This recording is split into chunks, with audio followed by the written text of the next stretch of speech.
Now let's begin. As I sat alone in the heart of the cemetery that fateful night, little did I know that nature had a sinister plan in store for me. The sky had grown ominous, and an electric charge hung heavy in the air.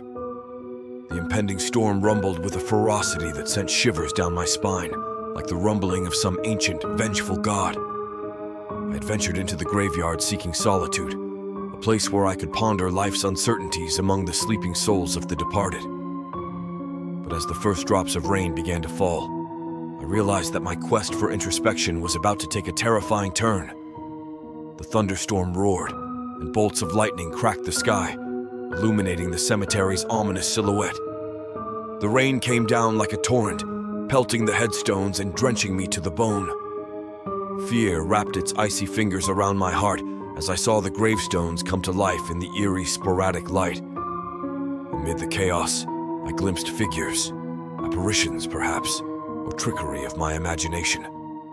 They materialized among the tombstones, their forms twisted and unnatural, seemingly drawn from the nightmares of the dearly departed.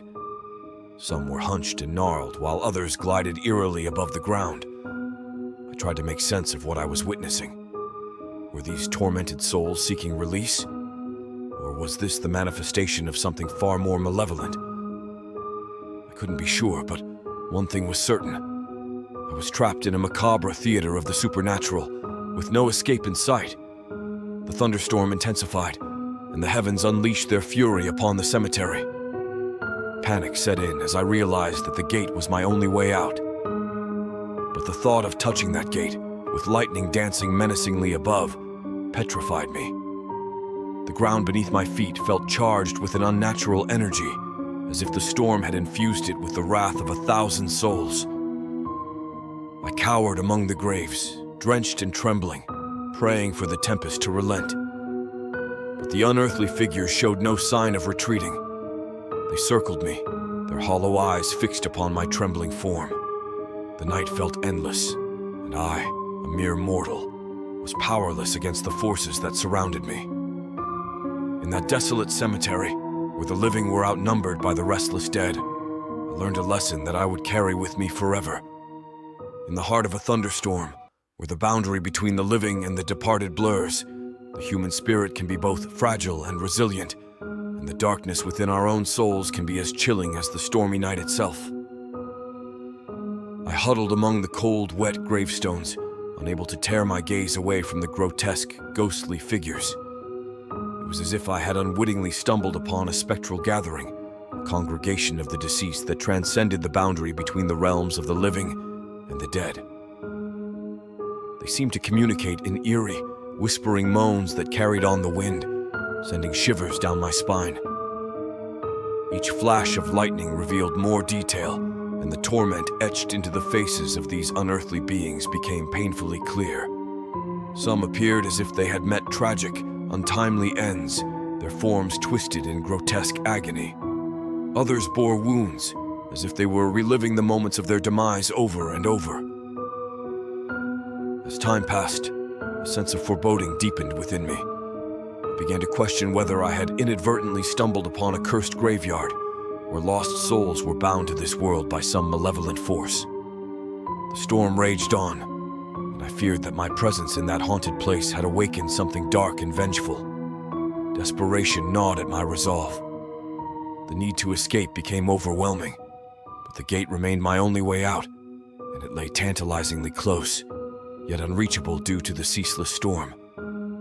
The rain continued to pour, and the deafening thunder made the very air vibrate with dread. Every step I took toward the gate felt like an agonizing eternity, as if I were wading through an abyss of despair. I could feel the electricity in the air intensify with each passing second, warning me of the deadly consequences that awaited any misstep. The gate stood there like a guardian between worlds, and I, a mere intruder in a ghostly realm, was paralyzed with fear.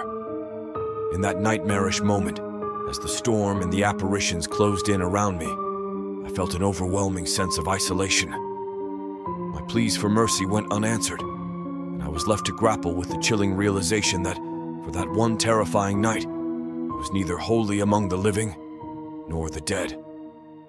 It took what felt like an eternity, but the storm finally began to wane.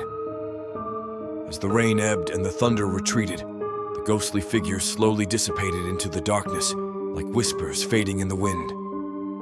I took my chance, trembling with fear, and made a dash for the gate. The moment I touched the cold iron bars, the world exploded in a blinding flash of light and deafening thunder. I collapsed outside the cemetery, soaked and shaken to my core, but I was free. The storm had passed, and with it, the malevolent forces that had held me captive. Though I had escaped that accursed night, the memory of the cemetery, the apparitions, and the relentless storm would forever haunt my dreams, a reminder that the line between the living and the dead is sometimes thinner than we dare to imagine. As I ventured into the eerie cemetery, I held my daughter's hand tightly, seeking to instill a sense of comfort in her young heart.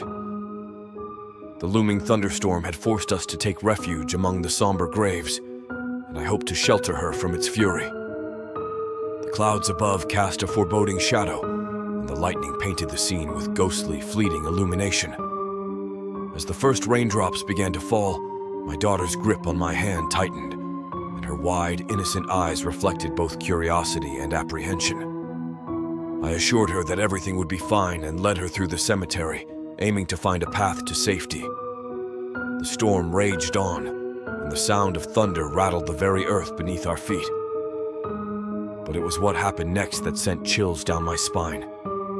My daughter, with a sudden burst of fear, pulled away from my grasp and darted in the opposite direction. "Wait! Come back!" I called out desperately, chasing after her. Through the sheets of rain, I glimpsed her small, shadowy figure disappearing among the tombstones. Panic welled up within me as I thought of the apparitions I had witnessed on a night like this before. I searched frantically, calling her name as the rain soaked through my clothes. After what felt like an eternity, I found her crouched beside 3 gravestones, her eyes transfixed on something I couldn't see. "Daddy, look! They're right there," she said, her voice trembling with a mixture of fear and wonder. I stared at the 3 standing gravestones, and a shiver ran down my spine. It was the same eerie trio I had seen earlier, the same ones that had filled me with dread. Their worn inscriptions were barely legible, and the figures atop them seemed to be staring into the distance, as though witnessing a dreadful event that only they could perceive. "I see them, sweetheart," I whispered, taking her by the hand. "But we have to go now, it's not safe here." Reluctantly, she tore her gaze away from the gravestones, and we rushed back toward the gate. The storm showed no signs of abating, and my heart raced with each clap of thunder. We reached the gate, and I reached out to push it open, but before I could make my escape, my daughter slipped from my grasp and fled back into the cemetery. This surreal pattern repeated itself 3 times. Each time, my daughter led me back to the same 3 gravestones, where she stood, trembling and staring at them as if they held some terrible secret. My frustration and fear grew with each occurrence, and I couldn't fathom what held her in their grip. But on the 4th attempt, as I reached the gate once again, I steeled myself and vowed not to let my daughter escape my grasp. With a fierce resolve, I swept her into my arms and made a mad dash for the exit, ignoring her protests. This time, as we broke free from the cemetery's oppressive grasp, the storm finally began to wane. The rain ebbed, and the thunder rumbled in the distance, as if in retreat. My daughter clung to me, her gaze no longer fixed on the haunted gravestones, but instead on the safety of our escape. We made it out of the cemetery, soaked and shaken, but together. The memory of that night haunted us both, a reminder that some places hold secrets that defy explanation, and that even in the face of inexplicable fear, a parent's love and determination can conquer the darkest of terrors.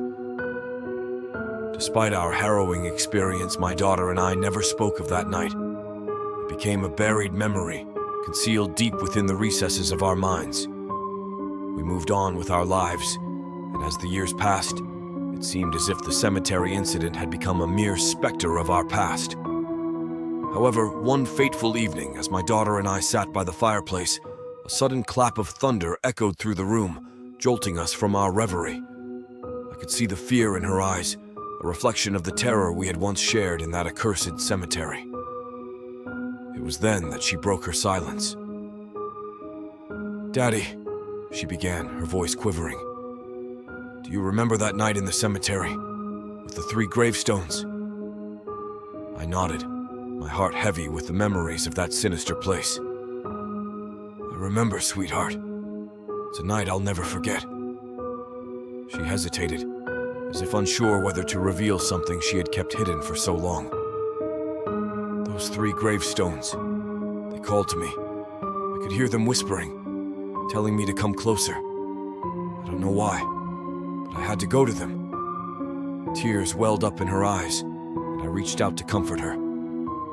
"It's all right, my love. We made it out, and we're safe now." She shook her head, her voice a mere whisper. "But I saw them, Daddy. The spirits, the ones on the gravestones. They were trying to tell me something important." I listened in disbelief, wondering what message those long-forgotten souls could possibly have for my daughter. In the midst of the storm, had they conveyed some message, perhaps a warning to her young, impressionable heart? As we contemplated the eerie encounter, I couldn't help but wonder about the enigmatic connection my daughter had formed with those gravestones. What had they whispered to her? What secrets had she heard in the darkness of that night? We knew that the cemetery held untold mysteries, and although the storm had subsided, the haunting memories of that night lingered. As a family, we decided to confront the past, to seek answers and closure. With a mix of trepidation and resolve, we returned to the cemetery on a calm, sunny day this time, determined to unveil the secrets that had eluded us for so long. What we discovered within the shadowy confines of that graveyard would not only reshape our understanding of that fateful night, but also unlock a tale of unfinished business that had been buried for decades, waiting for the right moment to reveal itself. Don't forget to hit the subscribe button for me and like this video. Keep it creepy and see you next time.